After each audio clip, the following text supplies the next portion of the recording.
Salut les enfants, bonjour. Cette semaine, moi je fais pas l'enseignement à partir de mon salon. J'ai décidé d'aller faire une petite marche dans le bois. Donc ici je suis en forêt, vous pouvez voir dans le parc près de chez nous. Lilou est avec moi, donc on prend une petite marche ensemble. L'enseignement qu'on va vous apporter cette semaine concerne Marie, la mère de Jésus, celle qui a porté Jésus dans son ventre. Puis la mise en contexte du verset que je vais vous amener, c'est que Marie vient d'apprendre qu'elle est enceinte. Donc, elle se déplace, elle s'en va en région chez sa cousine, Élisabeth. Puis, lorsqu'elle arrive, elle approche Élisabeth, sa cousine également est enceinte de Jean. Donc, Marie, elle, enceinte de Jésus. Lorsqu'ils se rencontrent, les mamans, les bébés, eux autres, dans le ventre, ils se mettent à bouger, mais un petit peu comme ceux qui savent, là, Andréane, elle est enceinte. De temps en temps, il y a une petite bosse. C'est drôle, c'est un peu comique. Mais là, ce qui s'est passé lorsque Marie a rencontré sa cousine, les bébés ils ont fait du karaté dans le ventre, là, ils voulaient bouger, là, c'était super intense. Donc, ils se réjouissaient. Donc, le bébé à Élisabeth se réjouissait avant même qu'il soit né. Donc, le verset que je vais vous emmener, c'est dans Luc 46 à 49, chapitre 1. Donc, chapitre 1, verset 46 à 49. Marie dit: alors, oui, vraiment, le Seigneur est grand, je le chante. Mon cœur est dans la joie à cause de Dieu qui me sauve. Il fait attention à moi, sa servante sans importance. Oui, à partir de maintenant, les gens de tous les temps diront mon bonheur. Le Dieu Tout-Puissant a fait pour moi des choses magnifiques.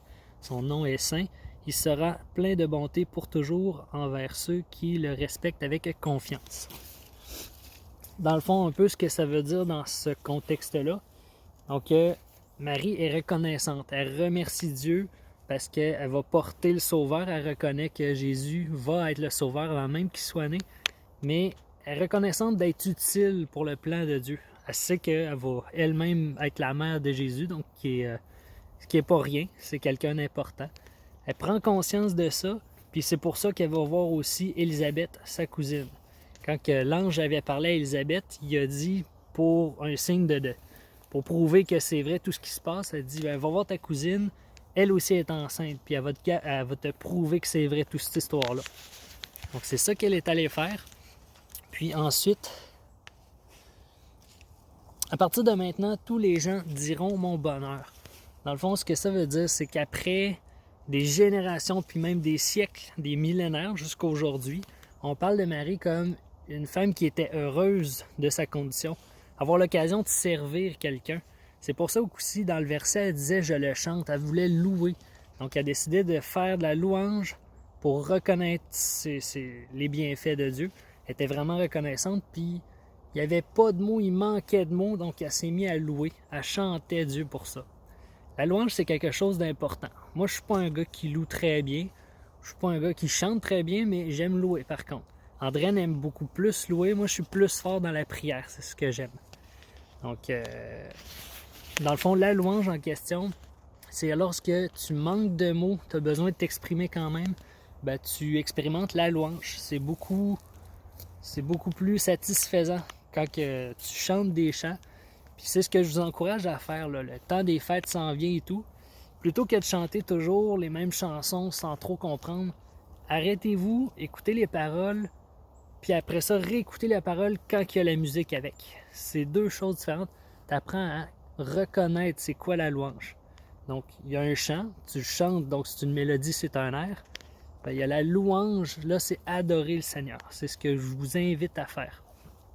Il y a l'aspect aussi de porter Jésus en dedans de nous.